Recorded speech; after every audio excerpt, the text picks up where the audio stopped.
आणि जेव्हा आपण शेतीचा विचार करतो ना, तेव्हा आपल्या डोळ्यांसमोर एकच ठराविक चित्र उभं राहतं.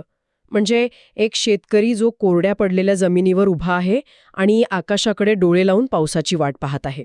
हो, पिढ्यानपिढ्या आपल्या मनात हेच चित्र कोरलं गेलं आहे. अगदी बरोबर. आपण नेहमी शेतीला निसर्गाच्या लहरीपणावर अवलंबून असणारा एक जुगार मानत आलो आहोत. आपल्याला कायम असं वाटतं की शेतीत कोणतंही नियंत्रण आपल्या हातात नसतं. जे काही द्यायचंय ते निसर्गच देईल आणि जे हिरावून घ्यायचंय ते निसर्गच घेईल. हे खूप प्राचीन आणि खरं तर थोडं हतबल वाटणारं असं चित्र आहे. अगदी खरंय. आणि कसं आहे, याच मानसिकतेमुळे शेती हा व्यवसाय न राहता केवळ एक जगण्याची धडपड बनून राहिलीय. पण आजच्या आपल्या या सखोल चर्चेत आपण ज्या विषयावर बोलणार आहोत तो या हतबलतेला थेट आव्हान देणारा आहे. नक्की. कारण जेव्हा आपण माहिती, योग्य व्यवस्थापन आणि तंत्रज्ञानाचा प्रभावी वापर करतो, तेव्हा ती हतबलता मुळापासून संपुष्टात येते. पारंपरिक शेतीला एका व्यावसायिक आणि शाश्वत मॉडेलमध्ये बदलण्याचं हेच पहिलं आणि सर्वात महत्त्वाचं पाऊल आहे. म्हणूनच मला एक वेगळीच कल्पना मांडावीशी वाटते. समजा आपण हे जुनं चित्र थोडं बदललं तर, म्हणजे त्या शेतकऱ्याच्या हातात केवळ नांगर नसून एक संपूर्ण नियंत्रण कक्ष किंवा कमांड सेंटर आहे असं आपण मानलं तर. अच्छा, म्हणजे तंत्रज्ञानाची जोड. हो, त्याची शेती ही केवळ ढगांकडे पाहून चालणारी नसून एका अचूक माहितीवर आणि डेटा पॉइंट्सवर चालणारी यंत्रणा आहे. हीच संकल्पना आज प्रत्यक्षात उतरवण्याचं काम पुण्यातील माने लाईव्हस्टॉक फार्मिंग प्रायव्हेट लिमिटेड ही कंपनी करत आहे. बरोबर. आणि आजच्या या सखोल चर्चेत आपण याच कंपनीच्या प्रवासाचा वेध घेणार आहोत.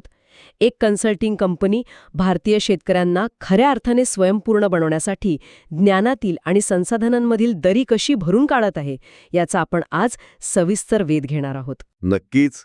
पण या चर्चेचा पाया रचताना मला एक गोष्ट प्रामुख्याने सांगावीशी वाटते की ही चर्चा केवळ शेती किंवा पशुपालनापुरती मर्यादित नाहीये. मग याचा आवाका किती मोठा आहे? हा एक संपूर्ण ग्रामीण अर्थव्यवस्थेच्या सक्षमीकरणाचा विषय आहे. पारंपरिक शेतकऱ्याला एका आधुनिक उद्योजकात रूपांतरित करण्याची ही प्रक्रिया आहे. कारण जेव्हा एक शेतकरी आर्थिकदृष्ट्या सक्षम होतो ना, तेव्हा केवळ त्याचे घर सुधारत नाही, तर संपूर्ण गाव आणि पर्यायाने देशाची अर्थव्यवस्था मजबूत होते. हे खूप छान मुद्दा मांडलात आपण. हे समजून घेण्यासाठी आपल्याला या कंपनीच्या मुळाशी जावं लागेल. कारण कोणतीही कंपनी आज ज्या शिखरावर आहे तिथे ती काही एका रात्रीत पोहोचत नाही. हो, त्यांचाही एक प्रवास आहेच. हो ना. माने लाईव्हस्टॉकची अधिकृत नोंदणी 1 ऑक्टोबर 2019 रोजी प्रायव्हेट लिमिटेड कंपनी म्हणून झाली असली तरी त्यांचा पाया 2016 सालापासूनच रचला जात होता. पुणे जिल्ह्यातील खडकवासला येथे मुख्यालय असलेल्या या कंपनीने सुरुवातीला थेट पशुधनाच्या व्यापारात प्रत्यक्ष अनुभव मिळवण्यास सुरुवात केली. आणि इथे मला सर्वात रंजक वाटणारी गोष्ट म्हणजे या कंपनीचे नेतृत्व.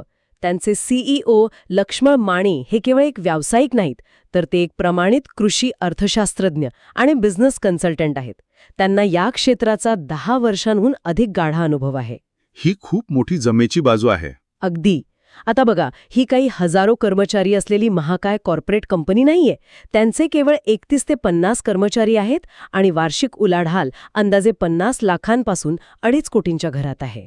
बरोबर. पण आपण जर हे थोडं उलगडून पाहिलं तर त्यांचा दृष्टिकोन एखाद्या स्टार्टअप मेंटर सारखा वाटतो.